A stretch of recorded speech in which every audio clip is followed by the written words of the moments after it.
like 0 degrees. I'm out the cage, gotta let out the beast. Revolutionary, gotta let out the streets. Locked in a cage, I'ma let out the. 네, 안녕하세요. 메타버스 이미 시작된 미래의 저자 이인북입니다.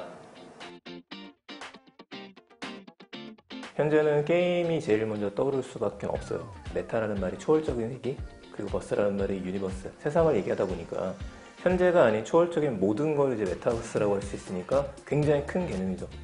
현재까지는 메타버스를 정의하는 것도 4가지 정도의 기준을 따르고 있는데, 하나가 가상현실이에요.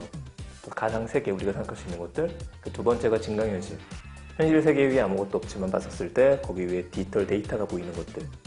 또 하나는 이제 미러월드라고 그래갖고 현실을 그대로 복제해 놓은 무언가를 이야기하는데, 이게 초고정밀로 들어가게 되면 구글 어스와 같은 것들을 생각하시면 돼요.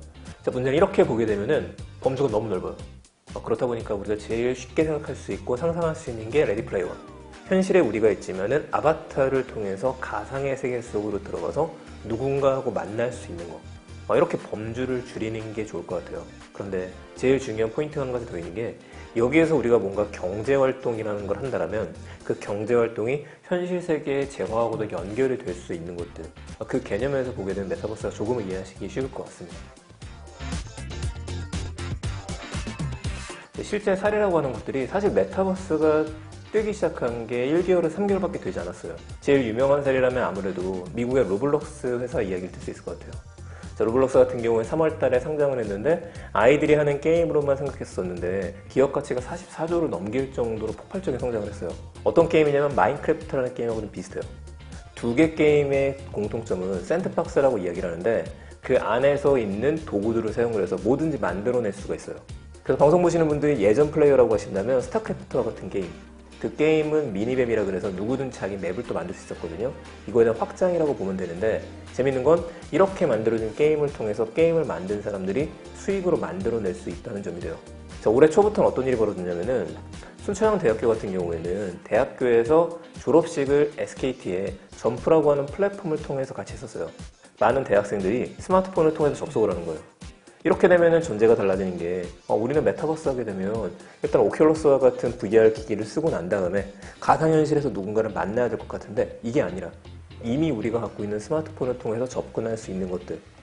동물의 숲에는요, LG 디스플레이하고 롯데 하이마트가 섬을 만들어서 누구든지 와서 자기네들이 만든 것들을 볼 수 있게 만들었어요. 구찌나 나이키 같은 경우에는 메타버스에서 지금 아이템을 팔고 있어요. 현대자동차 같은 경우에는 소나타 N9을 만들어서 누구나 한번 메타버스에서 타볼 수 있도록 만들었습니다. 그 경험을 갖고 있는 사람들이 현실 세계에서 만나게 된다면 구매할 수 있는 의욕은 더 올라갈 수 있고 이해도도 높아지게 될 것 같아요. 메타버스를 사용하는 사람들한테, MZ세대 분들이거든요. 이분들한테 우리 기업에 대한 것들을 먼저 알리는 수단, 홍보의 수단으로도 굉장히 많이 활용이 되고 있습니다. 메타버스가 이슈가 된 이유는 3가지 정도 될 수 있는데, 첫 번째는 기술입니다. 기술이 이제는 메타버스를 논할 정도가 됐고, 기술적인 측면에서 우리가 스마트폰이 워낙에 훌륭해졌기 때문에 어디서나 끊김없이 연결을 할 수 있잖아요. 어디서든지 접속이 가능하고 누구나 100명, 120명 혹은 1000명 그 이상의 사람들이 스마트폰을 통해서 연결되어 있는 세상이 됐기 때문에. 근데 이것만으로 끝나진 않아요. 디바이스는 있는데 실제 사람들이 활용을 하지 않으면 안 되는데, 여기서 두 번째 특징이 나타납니다. 바로 코로나 이슈예요. 코로나가 우리한테 굉장한 위기를 줬지만 기회를 준 것 중에 하나가 모든 사람들을 지금 일시 정지를 시켰어요. 우리나라뿐만 아니라 글로벌 모두죠. 모든 사람들이 집에 있는 상황이 되다 보니까 제일 많이 하기 시작한 게 집에서 사람들하고 소통할 수 있는 방법들을 찾기 시작했고, 기업들은 고객들을 만날 수 있는 방법들을 찾기 시작해요. 예전보다 더 많이 밖에서 사람들을 만나는 것보다도 영상을 보거나 아니면은 소통을 할 때도 채팅을 하는 경우가 늘어났어요. 여기다가 지금 폭발적으로 나오기 시작했던 것들 중에 하나가 주식 테마입니다. 한 10년에서 20년 뒤에 우리가 생각할 수 있는 말도 안 되는 초현실이 가능해진다고 한다면, 누구나 집 밖에 나가지 않고요, 그거를 쓰고 나서 자신의 아바타로다가 가상세계 속에 똑같이 생활할 수 있는 시대가 언젠간 올 거예요. 그럼 그때가 됐을 때 어떤 회사들이 지금부터 기술을 준비하면 잘 될까? 이걸 생각하면 답이 나오거든요.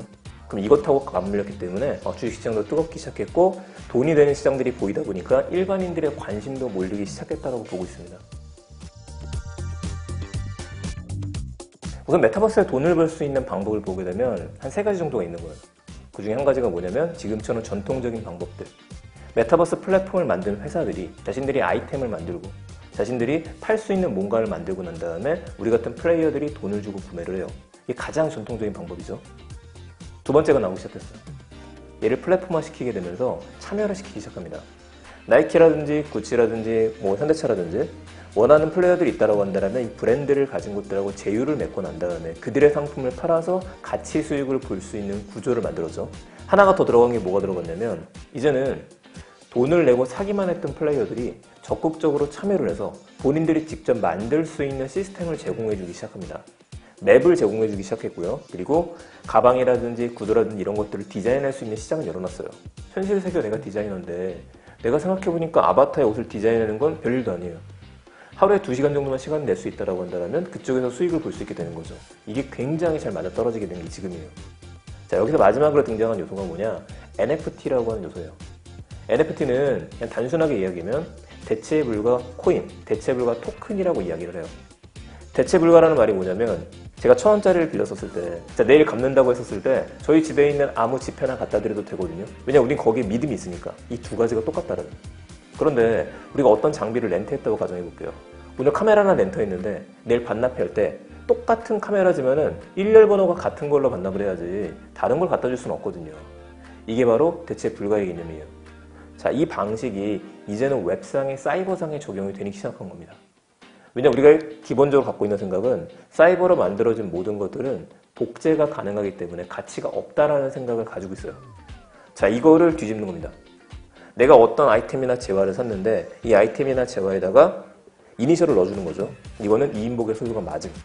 누가 보더라도 데이터를 보게 되면 이 사람의 소유가 맞기 때문에 이게 복제가 될 수도 없고 위변조가 될 수도 없게 가치를 부여를 하기 시작합니다. 한정판과 희소성이 들어가는 순간부터 여러분들께서 만드는 모든 것들의 값어치가 올라갈 수밖에 없게 돼요. 근데 일단 보편적인 걸 이야기 드리면 기다릴 시간은 없어요. 왜냐면은 지금 라이벌 기업들은 다 메타버스에서 뭔가를 하기 시작했어요. 정부기관에서 메타버스를 하고 있죠. 그 보수적인 곳들이 하고 있어요. 어디든지 간에 이미 움직이고 있습니다. 먼저 선점을 할 수밖에 없는 시장입니다. 먼저 선점을 하게 되면 약간의 실수가 있어도 괜찮아요. 이 흐름이 바뀌게 되는 순간이 오게 되면요, 그때부터는 지금의 2배 이상의 노력을 해야지만 메타버스 쪽에서 장악이라고 하는 걸 할 수 있게 될 것 같아요. 우리 사업이 메타버스라고 해서 들어갈 수 있는 부분이 있을까? 찾게 되면 반드시 있고, 그렇다고 하면은 지금 분위기 자체가 메타버스로 가고 있는 분위기이기 때문에 이거에 잘 올라타시는 게 제일 중요할 거라고 생각을 합니다. 그래서 바로 한번 시작을 하자, 그렇게 얘기 드리고 싶네요. 미래는 이미 와 있다. 단지 널리 퍼져 있지 않을 뿐이다. 윌리엄 깁슨이 했던 말을 기억하자. 이미 메타버스는 우리 곁에 와 있다. 단지 우리가 알아차리지 못하고 있을 뿐이다. 어쩌면 지금이 가장 좋은 기회일지도 모른다. 미래로 가는 마지막 열차를 놓치지 말자.